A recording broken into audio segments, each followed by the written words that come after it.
Los más pequeños comienzan su liga. Todos los viernes en las instalaciones deportivas de la Alhóndiga Sector 3 y Juan de la Cierva, los niños y niñas de Getafe aprenden los valores del deporte en la Liga Polideportiva Prebenjamín, sin clasificación, sin ganadores ni perdedores. Una competición donde el objetivo es la educación en valores a través del fútbol sala, balonmano y baloncesto. El fin de semana deportivo arranca todos los viernes con los más pequeños y su Liga Polideportiva Prebenjamín. Organiza Delegación de Deportes del Ayuntamiento de Getafe.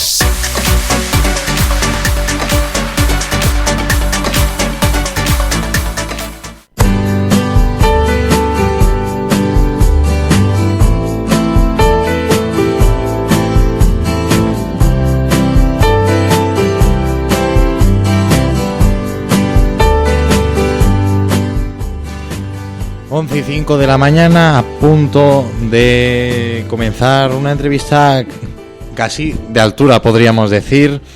Entrevistamos esta mañana a Miguel Ángel Gadán, que es director de CENAFE Escuelas y además es candidato a la presidencia de la Real Federación Española de Fútbol. Muy buenos días. Hola, buenos días. Además eres getafense. Sí, de pro y de nacimiento. ¿Llevas cuántos años viviendo aquí? Pues tengo 37 años, pues llevo 37 años de vida en Getafe. Y además es una de las personas que ahora nos va a contar, pero que creo que más hicieron para que, si no se acuerdan, les ponemos en contexto, Osama Abdul Mohsen llegase aquí a Getafe y sea entrenador de una de las escuelas, ¿verdad? Sí, la verdad es que fui yo el artífice, ¿no? Pues fui yo un poco el que asumió todos los gastos y el que le he traído. Y bueno, muy orgulloso y además muy contento de que se esté integrando bien con el pueblo de Getafe. Osama Abdul Mohsen, si no se acuerda, fue el refugiado sirio que con un niño a bordo estaba corriendo aquellas imágenes en las que una reportera le ponía la zancadilla y que pasaron a ser virales en todo el mundo. ¿Cómo fueron los trámites? ¿Cómo te pones en contacto con él? ¿Cómo se te ocurre traerle aquí a Getafe? Bueno, pues la verdad es que todo sucede un poco desde la improvisación, ¿no? No hay nada meditado, no hay nada pensado, ni ninguna estrategia empresarial como nos han dicho a veces, ¿no? Algunas críticas. Estaba en mi casa, y vi las imágenes. Y bueno, pues como cualquier ser humano me conmovió, ¿no? Pues evidentemente un padre con un hijo en brazos, que haya una persona que le pueda poner una zancadilla en esa huida hacia la libertad, ¿no? Que es Europa. Y después, posteriormente, pasados 5 días, yo ya no me acordaba de esa imagen, ¿no? Pero navegando por internet, vi una entrevista de un periodista del Mundo que se llama Martín Mucha al hijo de Osama en Turquía. En esa entrevista yo la leí y me llamó la atención de que decía que su padre, Osama, era entrenador de fútbol en primera división en Siria. Y ahí fue cuando a mí se me encendió el chip y dije, hombre, CENAFE, que es la empresa de entrenadores de fútbol más grande de Europa, yo soy el presidente de los entrenadores de fútbol de España, yo creo que debemos hacer algo. No sé de qué manera, pero hago. Y me puse en contacto con el periodista a través de Twitter, le dije que me siguiera y ahí empezó todo, ¿no? Me puse en contacto con el hijo de Turquía y ahí el hijo de Turquía nos facilitó un teléfono en Alemania de un nadador árabe que era con el que estaba conviviendo Osama y su hijo. Y nada, nos reunimos el periodista, yo y un alumno mío de Parla, Mohamed, en el restaurante Jalo en Atocha, para ver qué podíamos hacer. Porque claro, el problema que había era el idioma, ¿no? Cómo me comunicaba yo con Osama si Osama habla árabe. Luego nos enteramos que sabía inglés, ¿no? Pero entonces fue cuando eché mano de mi alumno Mohamed, que es árabe y que sabe castellano y árabe, inglés, y a partir de ahí empezó todo, ¿no? A partir de ahí, ¿qué paso seguís? Pues nada, eso fue un martes por la noche, a las 11 de la noche, ya te digo, en este restaurante árabe de Jalo en Atocha. Y cuando habló Mohamed, mi alumno, con Osama, nosotros estábamos al lado, le dijimos que cuando quería que le trajéramos, y la semana siguiente. Dijo, no, que cuanto antes. Entonces nosotros entendimos, al expresarnos esa celeridad, que no se encontraba en unas situaciones no malas, porque en Alemania ha estado bien atendido en el campo de refugiados, pero que quería ya ese futuro, ¿no? Pues esto fue un martes por la noche, pues al día siguiente, a las 2 de la tarde, metieron un avión a Mohamed y a periodistas del Mundo y los metí a rumbo a Múnich. Allí aterrizaron, le buscaron por todo Múnich, con las coordenadas que no habían dado hasta encontrarle, y nada, y rápidamente nos surgió el problema de que, claro, no tenían papeles. Por avión no podíamos. Entonces, pues hicimos un poco la aventura, le dije, mira, Mohamed, saca los billetes de avión muy pronto, a las 5 o las 6 de la mañana, para que no haya muchos controles de ningún tipo, y coges la ruta Múnich-París, París-Barcelona y Barcelona-Madrid. Y efectivamente así fue, con tal fortuna de que en ninguna de las fronteras, en ninguna de las paradas, tuvo ningún problema de que nadie le pidiera el pasaporte. Y aquí está, y está feliz. Está feliz, no está feliz porque le falta la otra mitad, que es la mujer, la hija y el hijo que está en Turquía. Entonces yo tampoco estoy feliz hasta que no cumpla mi promesa, que era de traer a los 6. Estoy ahora mismo con el Ministerio y el Ministro de Asuntos Exteriores, pues a ver cómo lo hacemos y conseguimos el visado de los otros 3 familiares. Hasta que no lo consigamos no vamos a parar, y yo hasta que no consiga. Entonces hasta ese momento no será feliz, porque claro, es feliz por todo lo que le ha sucedido, evidentemente, venir aquí, tener una escuela de entrenadores a lo que se dedica él, tiene un sueldo, está trabajando para CENAFE, el piso lo tiene pagado, una manutención, ha sido recibido con honores por todo el mundo, hasta por Florentino Pérez y el Real Madrid. Sí, está en ese aspecto, sí, pero claro, todo eso se queda un poco cojo porque te falta tu mujer, tu hija y tu otro hijo, ¿no? Me imagino que será complicado traerles, ¿no? Sí, pero estamos haciendo los esfuerzos. El gobierno de Rajoy nos apoya en todo, nos ayuda en todo, es decir, no tenemos ninguna queja, está siendo todo muy bien, y además yo creo que es una discriminación positiva, ¿no? Porque hay muchos miles y miles de refugiados que no han tenido el trato que ha tenido Sama, y lo tengo que decir, no se me caen los anillos. Nosotros, por lo que sea, por ser un caso mediático, nos han ayudado en todo. Pero da lo mismo el signo político, porque aquí la alcaldesa de Getafe, que es del PSOE, Sara, nos ha ayudado muchísimo. Por tanto, aquí no tiene que ver nada los signos políticos, tanto el PSOE como el PP, Sara y en este caso el ministro de Interior nos han ayudado a todo. Entonces, bueno, vamos a intentarlo, ¿no? Y yo creo que va a llegar a buen puerto todo. Lo que pasa es que últimamente el tema de los refugiados, debido a los atentados del viernes, se ha crispado un poco. Injustamente. Y yo voy a seguir con mi lucha, me da lo mismo que haya este escenario ahora mismo. Me expresaré públicamente como me he expresado hasta ahora, es decir, primero condenando los atentados de París, segundo condenando los bombardeos en Siria, y voy a pedir el refugio, nunca mejor dicho, y la acogida para los refugiados. Eso no tiene nada que ver.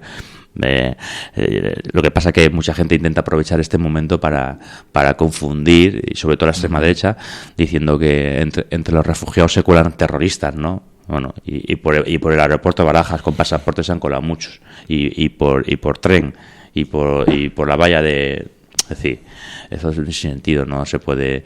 Entonces, lo que hay que hacer ya es solucionar, porque esta gente, ¿vale? Salen de su país porque están bombardeando gente allí, no solo el Estado Islámico y el dictador Bashar al-Assad, sino Francia y Rusia y Estados Unidos. Entonces tienen que salir de allí.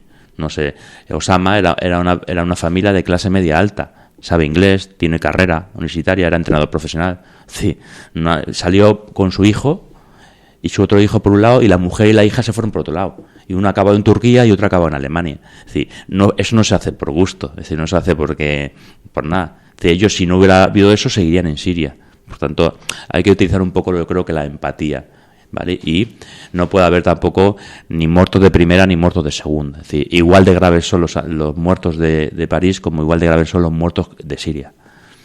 Osama lo estará viviendo, además, bastante. Conoce el territorio, es que es de allí, y claro, me imagino que lo vivirá forma diferente. De forma diferente. Yo he tenido conversaciones con él donde me ha expresado y me ha explicado un poco todo el conflicto. Es muy difícil entenderlo desde fuera, pero yo me podía hacer una idea de lo que pasa, entendiendo ya un poco, sabiendo la historia también de Siria, pero evidentemente aquí hay un responsable, un culpable de todos, por encima de todos, que es el dictador de Siria, que ha masacrado a su pueblo. Luego hay otros culpables, luego hay otros culpables, que son el Estado Islámico, que aprovechando este escenario de guerra quieren controlar e imponer un sinsentido, y son iguales de criminales y terroristas que el propio dictador, ¿no? O incluso más, porque en algunos sitios se está hablando de apoyar a Bashar al-Assad porque es el único que puede asegurar la seguridad del país. Pero bueno, estos son otros temas que, en fin, lo dejamos para los especialistas en geopolítica y en terrorismo internacional. Además de ser presidente de CENAFE Escuelas, eres candidato a la presidencia de la Real Federación Española de Fútbol. que para que alguien se ponga en contexto, el presidente actual es Ángel María Villar. ¿Por qué te presentas a presidente de la Real Federación Española? Bueno, pues me presento porque en el día a día del fútbol no profesional, que es el fútbol que palpamos todos, el fútbol del aficionado que va a ver a esos equipos profesionales, están dejados a la mano de Dios. Es decir, tenemos la mejor liga del mundo, con los mejores jugadores del mundo, los mejores entrenadores del mundo, pero de segunda división B para abajo tenemos las peores ligas, los clubes desapareciendo, los jugadores sin derechos laborales, árbitros sin derechos laborales, entrenadores sin derechos laborales. Por tanto, hay mucho que hacer, mucho que hacer. ¿Me entiendes? Aquí, por ejemplo, tenemos al Getafe de Primera División, ¿vale? Un equipo modesto, pero que gracias a los derechos televisivos y al buen hacer de su presidente, pues van tirando para adelante. Pero, por ejemplo, teníamos un equipo en Tercera División que se llamaba Ofiheavy y desapareció por impagos. ¿Me entiendes? Y así en muchas provincias. Por tanto, me presento como candidato del pueblo y haciendo una candidatura del pueblo, también con los apoyos del fútbol profesional, ¿no? Sin dejarlo, porque yo voy a ser presidente de todos y una federación de todos. Y luego me presento también por higiene democrática deportiva, ¿no?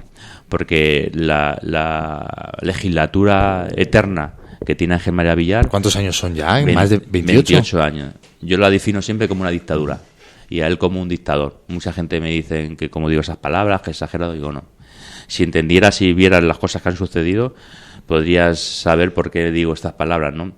Por tanto, yo creo que es las próximas elecciones en las que después de casi 20 años va a haber un rival a Villar. Yo espero que todo el mundo me apoye.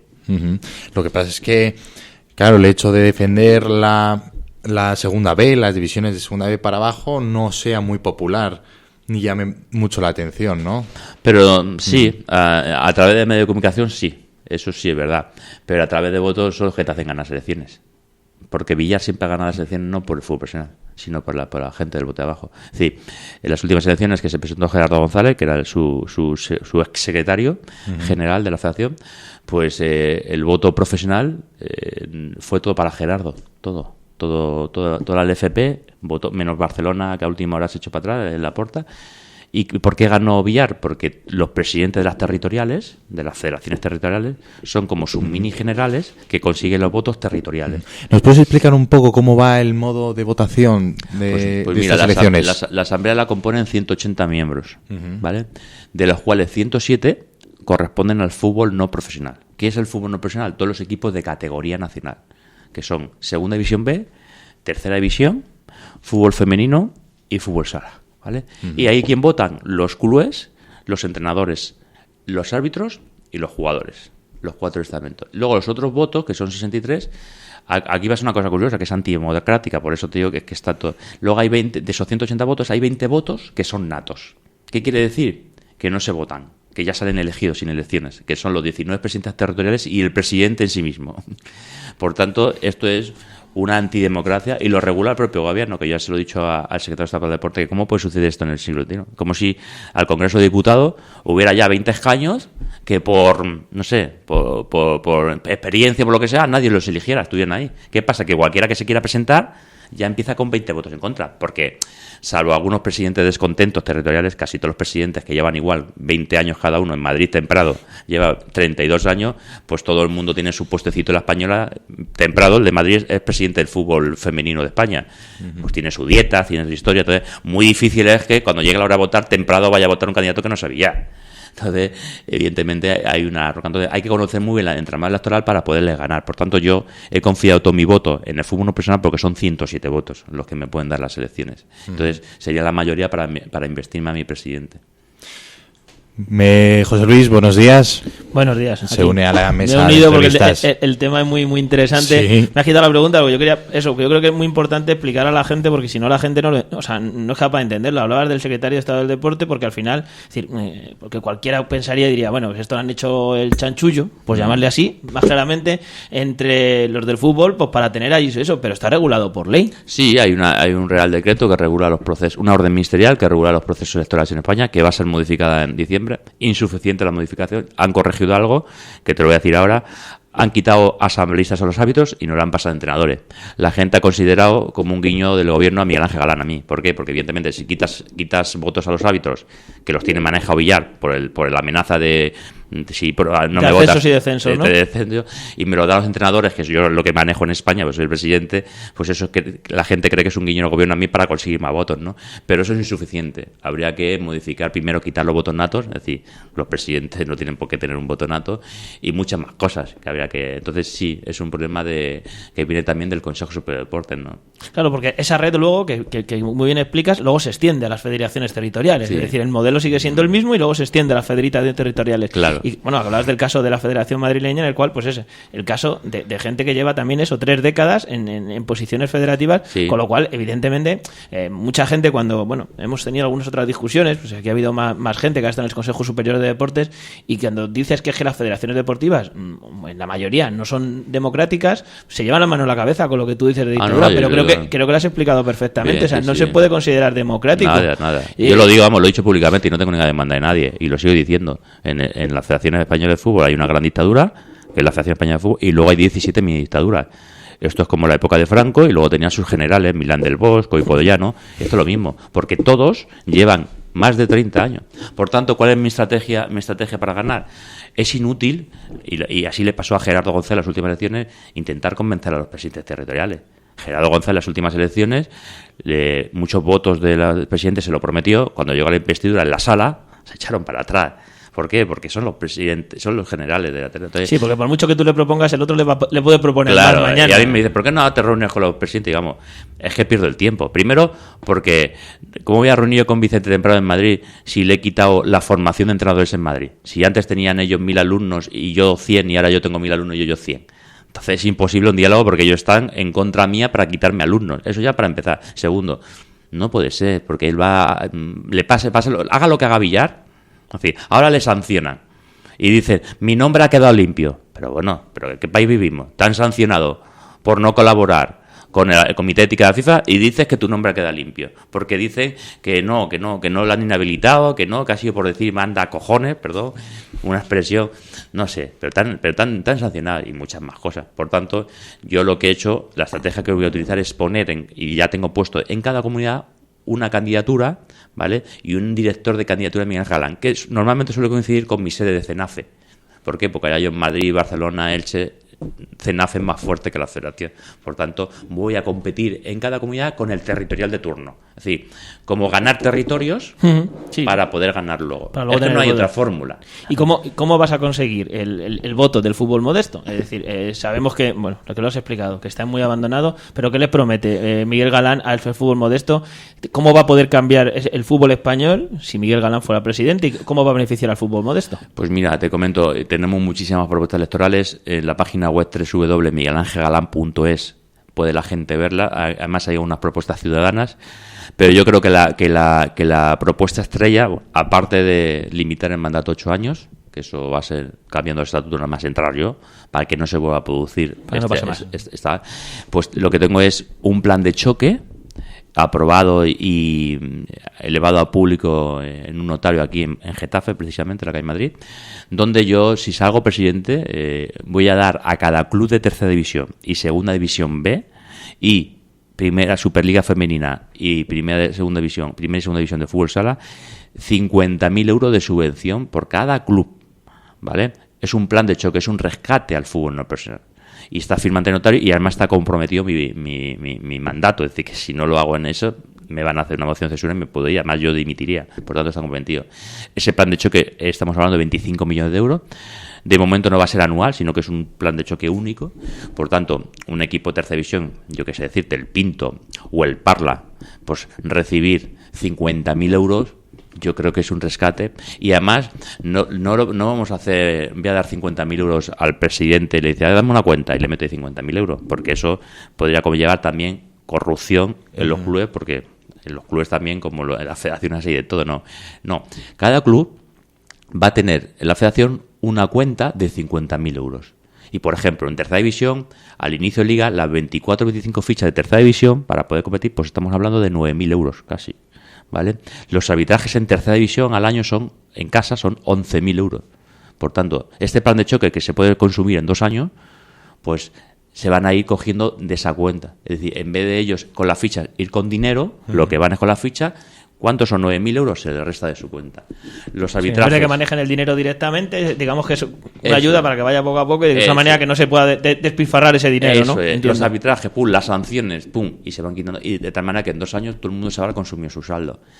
Que cuando lleve yo 2 años de mandato veo que puedo mantener ese plan de choque a lo largo del tiempo. Dios dirá, con mi gestión económica, con muchas ideas que tengo, que ahora os diré también, que creo que lo voy a poder mantener, pero no voy a prometer algo que no lo puedo hacer. Yo solo prometo que si soy presidente, cada club de tercera y segunda división B va a tener 50.000 euros. Eso lo prometo y lo firmo ante notario, me comprometo. Más allá dependerá de mi mandato.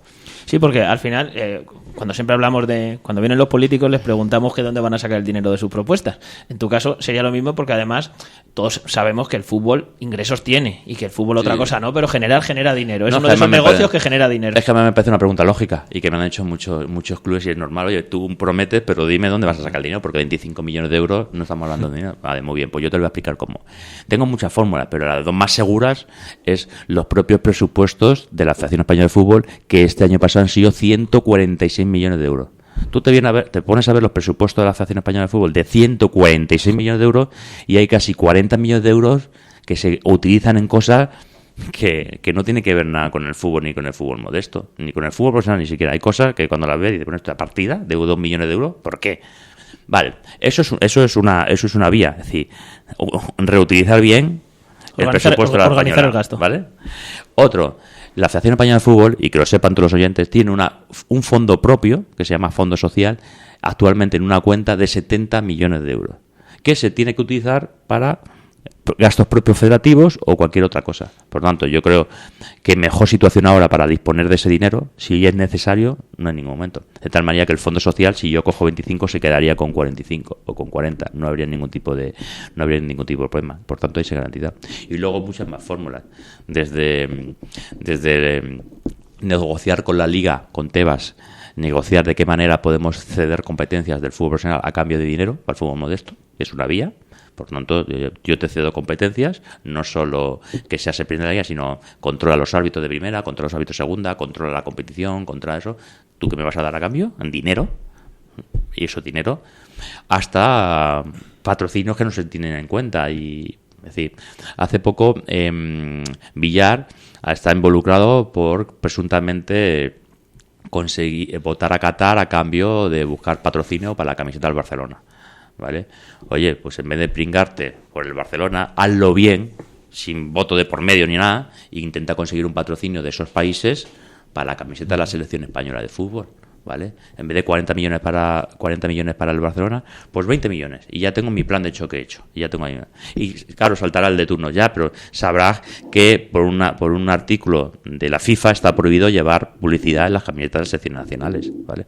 Digo, claro que lo sé. Pero claro, también hay que decirle a Villar que si es vicepresidente de la FIFA intente cambiar ese artículo, porque está perjudicando a muchas federaciones del mundo. ¿Por qué las selecciones nacionales no pueden tener publicidad en sus camisetas? Que sería una ayuda económica a las propias federaciones. Digo, vale, efectivamente lleva razón, no se puede. ¿Qué haría yo? Como se hace Irlanda, se pondría la publicidad en las camisetas de los aficionados de la tienda. No incumple la norma porque... Sí, no jugarían con ella, pero el aficionado se iría en la tienda y no conseguiría los 40 millones ni los 20, pero a lo mejor consigue 10. Oye, pues, ¿me entiendes? Pues cosas de esas, hay muchas más cosas que evidentemente que tengo en la mente que aquí no se pueden explicar porque son largas, pero vamos, para que la gente le quede claro, si hay algún club que nos está oyendo de tercera división, segunda división B, con el presupuesto del año que viene, más garante el fondo social propio, por si acaso.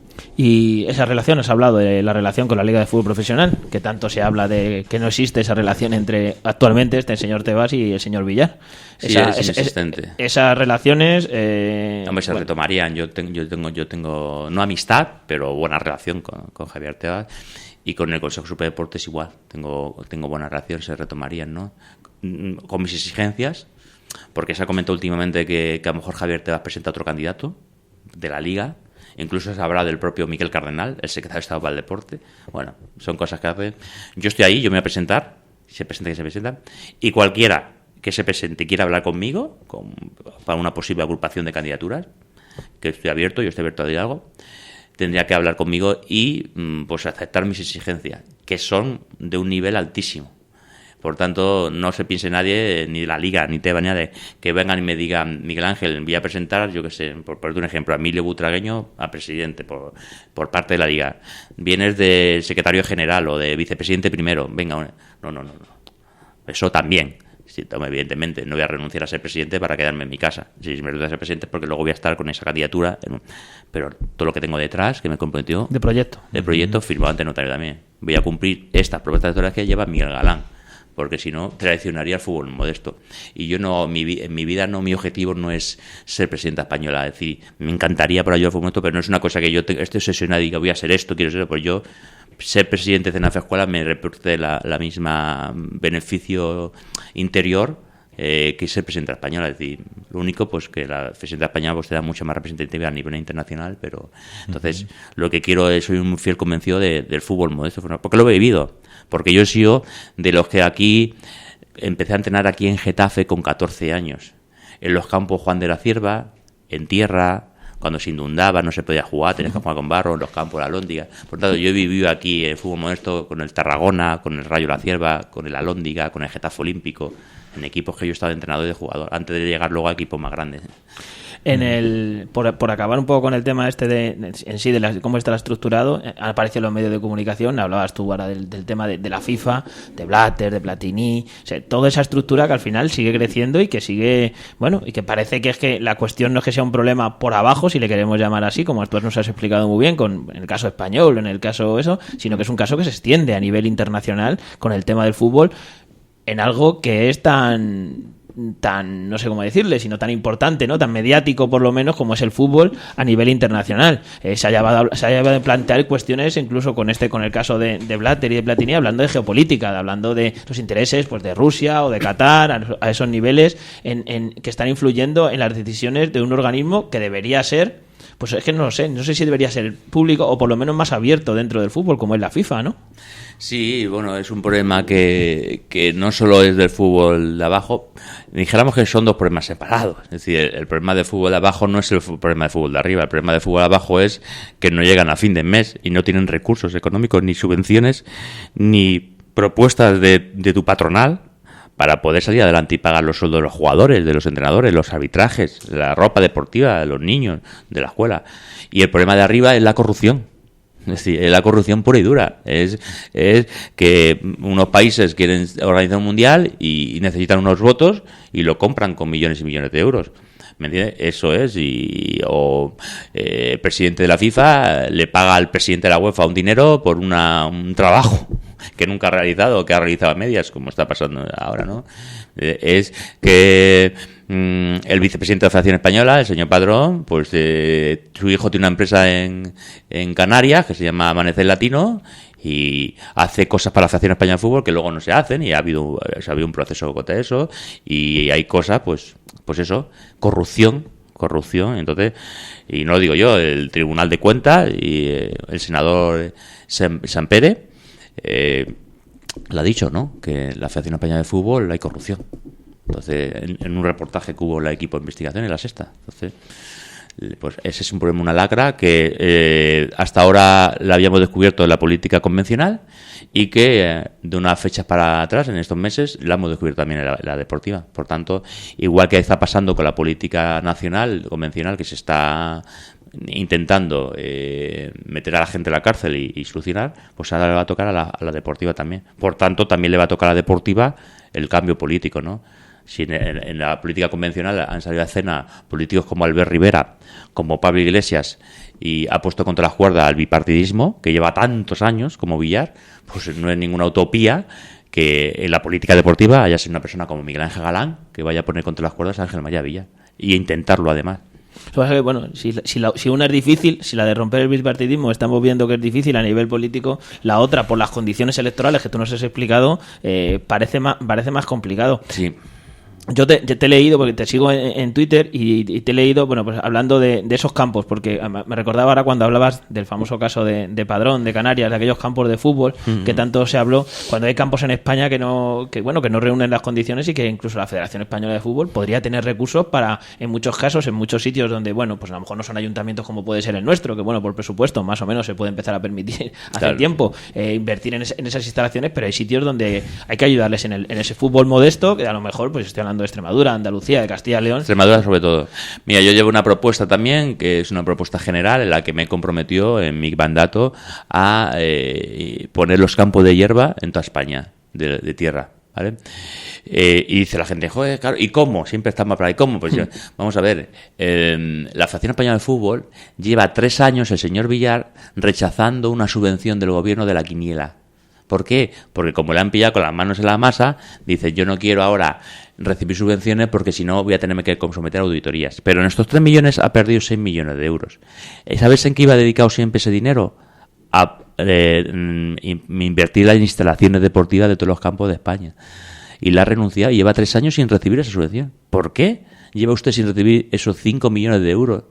Que podría haber sido, pues poner a lo mejor todos los campos de Extremadura, a ver los puestos de hierba, que te vale ahora una empresa, en vez de valer 200.000 euros, te lo dejan 150, y puedes hacer eso, y poco a poco ir poniendo hierba en toda España. Ahora, ¿qué ha pasado? Los últimos años solo han puesto hierba en aquellas instalaciones que manejan ellos, o que el ayuntamiento le cede la propiedad, porque quieren tener ese patrimonio. Vale, yo te pongo el campo de hierba, pero ¿qué gano yo? Por tanto, hay muchos ayuntamientos que dicen, yo no te voy a dar la propiedad del campo porque tú me pongas el campo de hierba. Eso ha habido un conflicto que ha pasado, por eso no se ha invertido tanto. No, oye, te da ese dinero, hace un convenio, pero no le exija la propiedad, porque no te va a dar la propiedad. ¿Me entiendes? Exige otro tipo de cosas, otro tipo de convenios, ¿vale? Entonces, eso es importante para poner eso. Luego hay otros 3 millones de euros que ha dejado de recibir la Federación Española de Fútbol porque Villar, entre sus 80 directivos, no tiene 3 mujeres, que es lo que exige el CSD. Solo tiene una mujer. Entonces, el CSD daba 1 millón de euros a cada federación que tuviera más de 3 mujeres en la directiva. Bueno, pues la Federación Española de Fútbol se ha quedado sin ingresos esos 3 años, esos 3 millones de euros, porque no tenía 3 mujeres. Tú fíjate lo que cuesta conseguir 1 millón de euros. Es que hay cosas que yo me llaman a la cabeza. Aunque tú no creas en ello, pero eso porque tiene mucho, o sea, porque no le hace falta dinero para su gestión, porque sí, pero si el fútbol ingresa tanto dinero, sí, otra cosa es cómo luego se reparte. Claro, pues tú dices, oye, vamos a ver, estamos aquí ahora mismo los 3, y dice, oye, tenemos una persona ahí del exterior que si metemos aquí 2 mujeres nos va a dar 1 millón de euros. ¿Vale? Ponemos otras sillas. Claro, ¿me entiendes? Sí, claro. Aunque no lo haga por creencia, sino por maniobra. Dice, pues 2 mujeres que coge por la calle, ponlas aquí, dame los 3 millones. Ni eso ha hecho. Yo, evidentemente, en mi junta directiva iría a mujeres, no mujeres puestas para que me den la subvención necesaria, mujeres preparadas, y las hay. Y presidentas del fútbol español importantes, como la presidenta del Leganés, de Segunda División A, como la presidenta del Llagostera, y como muchas mujeres que hay trabajando en el fútbol ya, competentes, que tenían que estar ya en la Junta Directiva de España. Y luego una cosa muy importante. En esa antidemocracia que tiene el Real Decreto que hemos comentado antes, hay una cosa que clama al cielo, que es por lo más antidemocrático, que es por eso se eterniza en el poder. Aparte de es que la figura más importante del fútbol, es decir, el sector más importante del fútbol no está en ese Real Decreto, ni en la vida política deportiva, que es el aficionado. El aficionado no vota, el aficionado no está en ese Real Decreto, no está en la asamblea, no está en la junta directiva, y el aficionado es el que paga. ¿Por qué tiene dinero la española? Porque el aficionado paga sus entradas. ¿Por qué tienen dinero los clubes? Porque el aficionado paga su entrada, su abono. ¿Por qué tiene dinero la Federación Española con la selección española con las camisetas? Porque el aficionado va a comprar a la tienda la camiseta de la selección española, de Iker Casillas, del otro. Por tanto, ¿por qué no tienen sentido? ¿Por qué? Porque saben que si pudiera votar la gente de la calle, Miguel Ángel Galán sería presidente mañana. ¿Por qué? Porque evidentemente las redes sociales suele que verlo, es el apoyo unánime a Miguel Ángel Galán. Sí. Entonces, yo, si salgo presidente, una de las cosas que voy a hacer es que en la junta directiva esté presente las aficiones. Hay un organismo que se llama FASFE, que es el organismo que aglutina las asociaciones de fútbol de España. Pues el presidente de esa asociación estaría en mi junta directiva. Incluso a unos presidentes de peñas, de las más importantes de este país, de los principales clubes. ¿Para qué? Para cuando hubiera un conflicto, como ha pasado últimamente, pues poder utilizar de ellos para que nos dé información y sobre todo para proponer propuestas que pueda erradicar la violencia en los estadios. El fútbol femenino, lo has tocado antes, creo que es otra de las patas muy importantes. Yo quería, estoy a pasar ya, pero es que el fútbol femenino es un tema fundamental. ¿Qué cambios? Porque, bueno, hemos visto la última polémica que hubo, que fue lo más mediático cuando la selección, con el y tal, pero es alucinante. Hemos visto algunos reportajes en televisión en los últimos años de las malas condiciones que tienen, pues porque no llegan ayudas económicas, y, hombre, el fútbol con lo que sigue moviendo cuando hay países, Estados Unidos o demás, donde el fútbol femenino está por encima del masculino, que en un país como el nuestro, con lo futbolero que es, que no seamos capaces de que el fútbol femenino se ponga en el sitio que yo creo que merece. Pues mira, yo te comento, el fútbol femenino es otro abandonado, evidentemente, del fútbol, pero fíjate que yo ya me siento ganador, ¿no?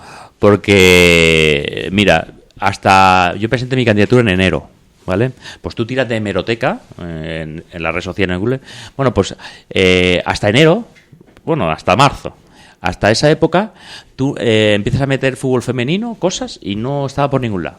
Empiezo yo en enero a decir mis propuestas para el fútbol femenino.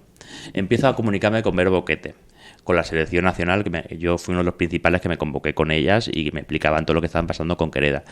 Empiezo yo un poco, claro, y ya llega la Federación Española y la propia Liga, que ha sacado ahora una asociación de clubes femeninos que me parece estupendo, y empiezan a ver mis propuestas y decir, oye, que es que estas personas dentro de las elecciones van a ser muy importantes, porque son muchos votos. Y qué casualidad que ahora ya todo el mundo está con el fútbol femenino, intentando que hay que hacer esto. Oye, pues si lleváis 28 años sin hacer nada por el fútbol femenino. Ahora en el último año de elecciones, porque Miguel Ángel Galán contrarresta con... Bienvenido sea, mi candidatura se ha servido para eso, ¿no? Pero hay que decir que la primera persona que se ha preocupado en este país, políticamente, deportivamente hablando, por sacar al fútbol femenino donde estaba metido de ostracismo, ha sido Miguel Ángel Galán, con propuestas no solo de crear una liga de fútbol profesional, sino de crear jugadoras profesionales. Es decir, lo que no puede ser es que haya en la actualidad solo 28 fichas de jugadoras profesionales. ¿Vale? Y a mí me han contado casos aquí en Madrid, pues eso, que para hacerle ficha profesional le hacían contrato de limpiadora, ¿me entiendes? Bueno, muchas cosas. Y luego equipararlos igual al hombre. Es decir, no, es que claro, el fútbol femenino no tiene tanta atracción que tiene el fútbol masculino, ya, pero es que la Federación Española de Fútbol no gobierna para deportes atractivos o no atractivos, gobierna en igualdad. ¿Me entiendes? Por tanto, si yo voy a pitar, un árbitro va a pitar un cadete femenino o un cadete masculino, puede ser que el cadete masculino valga 78 euros y el cadete femenino valga 30 euros. ¿Por qué? Porque el árbitro que vaya a pitar, pues no quiere ir, nadie quiere coger esos partidos, se quiere a pitar los masculinos. O el que va a una gana a pitar, que tendrá muchos errores arbitrales. Eso es una del síntoma de la poca igualdad que hay. Te podías decir muchos más. Es decir, lo que no puede ser es que una jugadora que nos va a representar en un mundial, ¿vale?, cobre de dieta diaria 43 euros, ¿vale?, y el masculino 17.000 o 20.000 euros al día. Pero más, y si nos vamos a otros deportes, lo que no puede ser es que el fútbol, que es el deporte rey, en el fútbol femenino una mujer que va seleccionada con la selección nacional cobre de dieta esos 43 euros y en baloncesto 300 y pico de euros. Pero bueno, entonces, claro, si yo soy presidente, evidentemente, la jugadora de la selección nacional, la dieta se multiplicaría casi un 500% de lo que sería de dieta, hasta llegar a 1.000 o 2.000 euros diarios por dieta, porque además los tiene la Federación Española de Fútbol. No estamos hablando de un club modesto, estamos hablando de la Federación Española de Fútbol, que tiene al año 146 millones de euros presupuestos, según los últimos presupuestos. Con 146 millones de euros se da para hacer muchas cosas. Ahora, si se utiliza en las empresas Santa Mónica, que ha tenido de pérdida 18 millones de euros, que se creó para los derechos audiovisuales que vienen por directiva de Federación, o para esa empresa fantasma del hijo de Padrón en Canarias, Amanecer Latino, o para otro tipo de cosas, pues evidentemente no llega a donde tiene que llegar, que es al fútbol no profesional. Yo acabo, porque lo otro que sí que creo que es importante que explique, porque a lo mejor mucha gente no sabe lo que es CENAFE. Porque que muchas veces sucede, ¿no? Pues bueno, Miguel Galán, si es entrenador y demás, pero ¿qué es CENAFE? ¿Y qué ha supuesto CENAFE, sobre todo en el tema legislativo, a la hora de los títulos de entrenador? Que me parece que es un tema muy interesante. Pues mira, CENAFE es el Centro Nacional de Formación de Entrenadores de Fútbol. Uh-huh. Y bueno, ¿cómo explicarlo? Pues mira, la formación de entrenador de fútbol, ¿vale?, durante 40 años, que se dice pronto, ha sido potestad de la Federación Española de Fútbol. ¿Qué pasa? Que allá por el año 2000 el gobierno da un paso más en la formación de entrenador y dice que hay que hacerle una carrera de entrenador y que esté regulado por el ministerio, pues como un grado medio y un grado superior y con acceso a la universidad, que somos uno de los únicos países en el mundo que lo tienen. Y gracias a mí y a otras personas conseguimos que ese Real Decreto salga adelante. A partir de ahí, pues se derroca un monopolio de tantos años. Y es cuando nace CENAFE, Escuelas, como empresa mía, para impartir los cursos de entrenador como centro privado de utilizar el ministerio. ¿Qué pasa?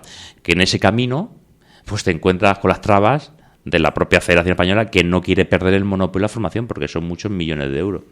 Por tanto, ha sido un camino arduo. ¿Por qué? Porque han puesto todo tipo de trabas que te puedes imaginar, a mí en lo personal y en lo profesional.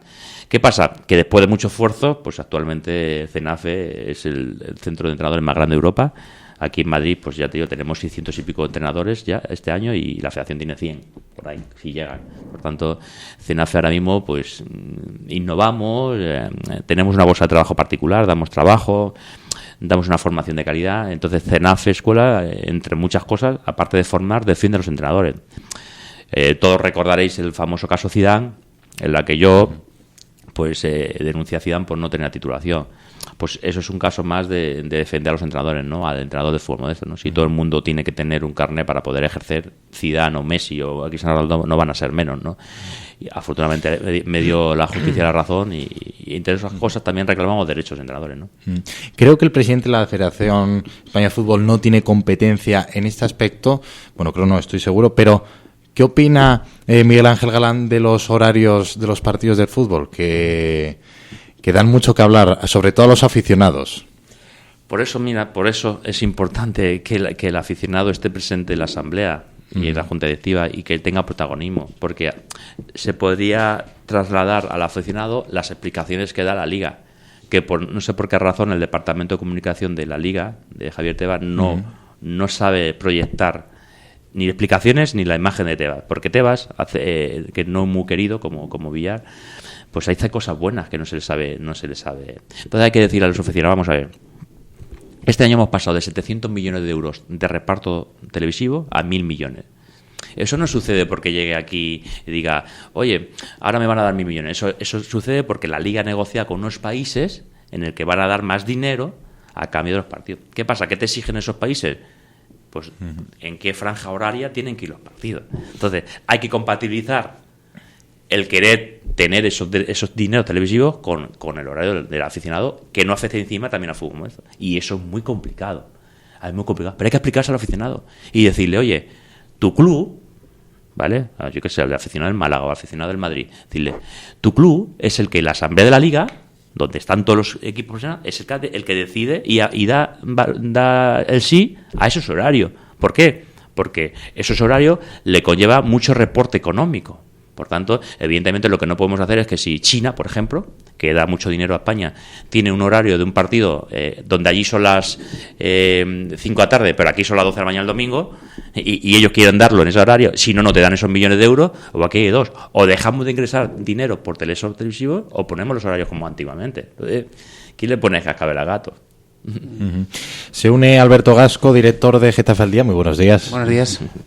Cuando quieras. Miguel Ángel, bueno, un placer, somos amigos hace muchísimos años. Hemos jugado en campos de tierra, ¿verdad? Sí, Alberto. En unos pocos. ¿Y cómo se da ese salto de jugar, o cuando jugábamos ahí poníamos dos mochilas y le dábamos una pata a un bote, a pelearte con Villar o con los altos estamentos con gigantes? Bueno, pues es una trayectoria de vida, más que de profesional, de vida. Es decir, tú sabes perfectamente que mi padre era entrenador de fútbol en Getafe. De ahí viene mi vena de ser entrenador, ¿no? Mi padre ha dirigido equipos como el Benfica, Tarragona, yo dirijo al Rayo de la Cierva, equipos de toda la vida, Getafe Olímpico de Getafe, y bueno, pues empecé con el curso de entrenadores muy joven, con 15 o 16 años, luego me saqué el nivel 3 aquí en Getafe también, en Areistos, también con la federación, y a partir de ahí empezó mi carrera como entrenador, ¿no? Aquí pegué el salto al Moscardó de juveniles, luego estuve en el Inter Madrid, en equipos luego ya de tercera división, Pegasos, Socuéllamo, y en ese proceso, ¿vale? Aparece un poco mi vena sindicalista. No me dedico solo a ser entrenador, ¿no? Dentro del gremio de entrenadores siempre he sido un poco una persona mal mirada, no por mi labor, que soy compañero de todo el mundo, sino porque, y tengo muchos amigos entrenadores, de hecho soy lo que soy porque los entrenadores me votan, sino que decían, oye, Miguel Ángel es buen entrenador, pero siempre está metido en rollos con la federación, ¿no? Y ahí empezó todo, y luchando hasta que pues me encuentro en esta situación, ¿no? Su salto a la fama, digamos, mediática ha sido con el asunto del niño que conseguiste traer, hasta el punto donde se ha hablado que ha saltado ya estrella del marketing y esa imagen publicitaria de una compañía aérea. Sí, no sé si lo cuentas tú o lo cuento pues yo. Esto fue ayer me lo comunicaron pues de la compañía de Vueling. Vale, pues hay un apartado donde la gente vota quién cree qué persona o entidad cree que podría llevar un avión su nombre, ¿no?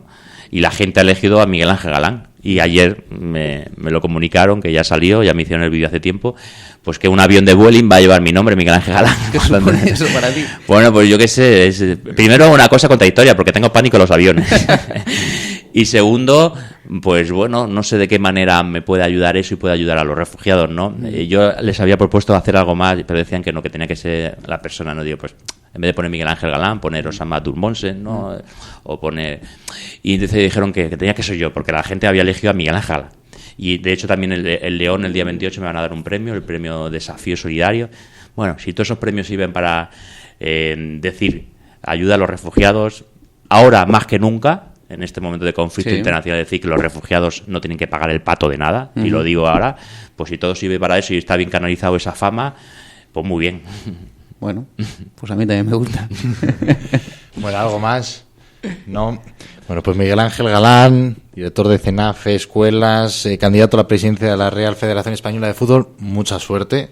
Muchas gracias. Que vaya bien. Y nada, esperemos tenerte la próxima vez aquí. No sabemos si como presidente. Como presidente. Pues esperemos que como presidente. Muchas gracias y que tengas buen día. Muchas gracias a vosotros. Un saludo. Saludo. Las tardes con un café y una charla entre amigos se hace amena. Y en la radio, ¿cómo sería? Yolanda López, Chuchi Blanco y quien menos te esperas estarán de 4 a 7 en Buenas Tardes Getafe, el programa más espontáneo y divertido que harán pasarte una tarde entretenida con temas de lo más interesantes. Buenas Tardes Getafe. Descarga tu aplicación de Getafe Radio en la tienda de tu móvil y escúchanos. Getafe Radio. ¿Te suena?